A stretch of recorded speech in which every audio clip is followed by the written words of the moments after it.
এত ইন্টারেস্টিং ব্যাপার এবং এত ইম্পর্টেন্ট ছিল যে আমরা সবাই আসলে চিন্তা করেছি যে যত দ্রুততম সময়ের মধ্যে এটা শেখা যায়। ফার্দি ভাই যে কোর্সটা করালো সেটা কেমন লেগেছে আপনার? তো আলহামদুলিল্লাহ আমি যেহেতু একেবারেই ইনিশিয়াল স্টেজে আছি, যে বলতে গেলে আমি আমার অফলাইন বিজনেস আছে, অনলাইন বিজনেস আমি মাত্র আসার চেষ্টা করতেছি। তো আমি একটা ভালো গাইডলাইন খুঁজতেছিলাম। আমি ইউটিউবে বেশ কিছুদিন ঘাটাঘাটি করেছি, বিভিন্ন পেজ ঘাটাঘাটি করেছি। তো সেই হিসেবে মনে হয়েছে আমি কোথাও গোছালো কিছু পাচ্ছি না।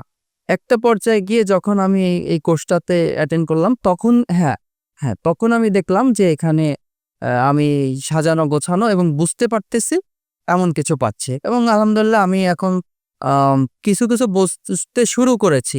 কিন্তু যেহেতু এটা অনেক ডিফিকাল্ট একটা ইস্যু, অনেক বড় ব্যাপার, যেমন আমি অনেক কিছুই আইটিতে খুব ভালো না হওয়ার কারণে অনেক কিছু আমি আগে থেকে জানতাম না। এটা এখন মনে হচ্ছে আমার আস্তে আস্তে ক্লিয়ার হচ্ছে। আপনাদেরকে যে ৫ থেকে ৬ ঘন্টা যে ক্লাস করানো হয়েছে, সে কেমন আপনার মনোযোগ ছিল বা আপনার কাছে সেই ক্লাসগুলা কেমন লাগছে? এত লং একটা ক্লাস বা প্রত্যেকটা ক্লাস যে এতটুকু লং হয়েছিল সেগুলা কেমন লাগছিল আপনার? হ্যাঁ, এটা ভালো। ভালো এই কারণে বলছি যে আমি ৪ টা ক্লাসই করতে পেরেছি এবং আমি পুরো সময়টা ক্লাস করেছি। এখানে ব্যাপারটা হচ্ছে কি, কখনো কোথাও একটা ক্লাস যখন হয় তখন অনেক সময় নানান কারণে একটা প্রসঙ্গ বলি না আমরা, ক্লাস ঝুলে যায়, দেরি হয়, ডিলে হয়, মনোযোগ থাকে না। এত ইন্টারেস্টিং ব্যাপার এবং এত ইম্পোর্টেন্ট ছিল যে আমরা সবাই আসলে চিন্তা করেছি যে যত দ্রুততম সময়ের মধ্যে এটা শেখা যায়। তো যে কারণে ক্লাসগুলো লম্বা হয়েছে। আমার কিউ&এ সেশনগুলোর কথা যদি আপনি বলেন, দেখবেন শেষ দিকে আমরা অনেকেই প্রশ্ন করা ছিল। আমার নিজেরই প্রশ্ন করা ছিল। আমি ৪ দিনের ১ দিনও প্রশ্ন করতে পারিনি। এটা রিয়ালিটি। যেমন আমার নিজে যে প্রশ্নগুলো ছিল এগুলো আমি একটা নোট ডাউন করেছিলাম।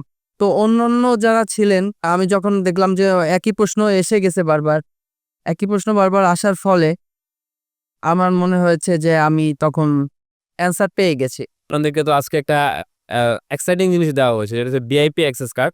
যেটার মাধ্যমে আপনারা চাইলেই আমাদের অফিসে এনিটাইম এন্ট্রি করতে পারবেন এবং আমাদের মশিউর ভাই থাকুক অথবা আমরা থাকি বা ফার্দি ভাই থাকুক, যে কেউ থাকুক আপনি তার সাথে সরাসরি কথা বলতে পারবেন। তো এইটা আপনার কাছে কেমন লাগছে? মেন্টরদের কাছে যাইতেই হবে। মেন্টরদের থেকে ভালো কিছু অ্যাডভাইস নিতেই হবে।